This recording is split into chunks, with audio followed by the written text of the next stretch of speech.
Saya berkewajiban untuk membantu pihak kepolisian dalam penuntasan pemberantasan kasus judi online di lingkungan Komdiji. Ini kata Budi Ari diperiksa polisi terkait judol. Mantan Menteri Komunikasi dan Informasi Menkominfo, Budi Ari mengatakan kehadirannya ke Bareskrim Polri untuk memberikan pernyataan terkait perkara judi online. Budi Ari sebelumnya diperiksa sebagai saksi dalam kasus judi online yang diduga dibekingi oleh pegawai Kominfo.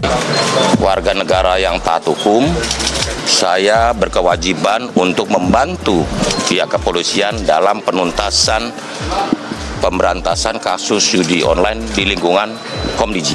Kata Budi Ari usai diperiksa di Bareskrim Polri, Kamis, 19 Desember 2024. Ia mengatakan, pemberantasan judi online merupakan tugas seluruh pihak. Karena itu, diperlukan konsistensi dan keteguhan hati untuk menuntaskan persoalan ini. Pemberantasan judi online merupakan tugas kita bersama.